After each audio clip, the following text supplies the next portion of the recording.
प्रचंड ज्ञान त्यांनी प्राप्त केलं म्हणून त्यांना बुद्ध म्हटलं, म्हणजे गौतम बुद्ध झाले. आणि फार शांततेचं प्रतीक म्हणलं जातं त्यांना. आणि म्हणून डॉक्टर बाबासाहेबांनी जे धर्म ज्यावेळी स्वीकारला तो गौतम बुद्धांचा बुद्ध धर्म स्वीकारला, कारण ते शांततेचं प्रतीक होतं. आणि ह्याच बाबासाहेबांनी देशाच्या घटना लिहिल्या, संविधान लिहिलं. पण मी तुला खरं सांगतो, आजची परिस्थिती देशातली अत्यंत भयानक आहे.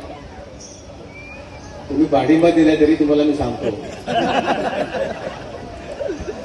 की देशाच्या घटना ज्या डॉक्टर बाबासाहेब आंबेडकरांनी लिहिल्या, जे संविधान बाबासाहेबांनी लिहिलं, ज्या संविधानावरती ही देशाची लोकशाही टिकली आहे.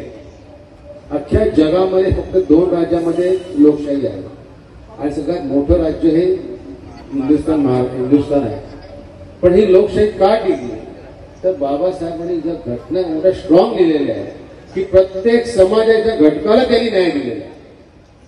असं नाही की डॉक्टर बाबासाहेब दलितांनाच न्याय दिला, अजिबात नाही. डॉक्टर बाबासाहेबांनी देशातील प्रत्येक समाजाला, प्रत्येक व्यक्तीला योग्य असा न्याय दिला. आणि ह्या घटना कुठेतरी बदली करण्याचा, कुठेतरी चेंज करण्याचा डाव या बीजेपी सरकारचा होता. पण एक सांगतो तुम्हाला, मी इलेक्शन संपलेलं आहे आणि आम्ही आता अभ्यास करतोय, बीबीसीचे न्यूज येतात, देशाच्या न्यूज घेतो, आम्ही आयबीचा रिपोर्ट घेत असतो. पण आपण सगळ्यांनी ताकदीने जो संविधान चेंज करण्याच्या डोक्यामध्ये होतं त्याला या वेळेला पीएम बनू देणार नाही. बरोबर नाही देणार. ही बाबासाहेबांची घटना आहे, संविधान आहे.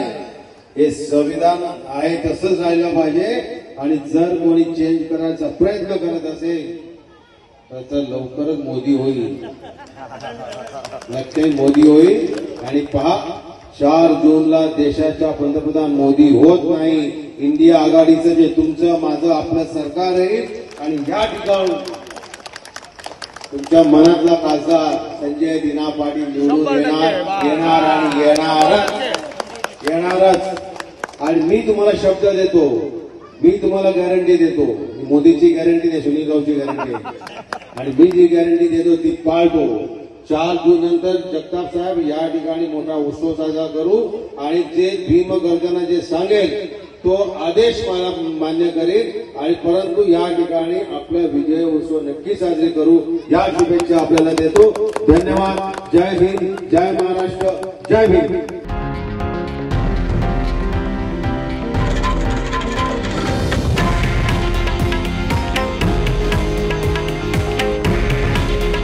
हे आहे देशातील नंबर 1 न्यूज नेटवर्क आणि आपण पाहत आहात TV9 मराठी. काळजी तुमची, हित महाराष्ट्राचं.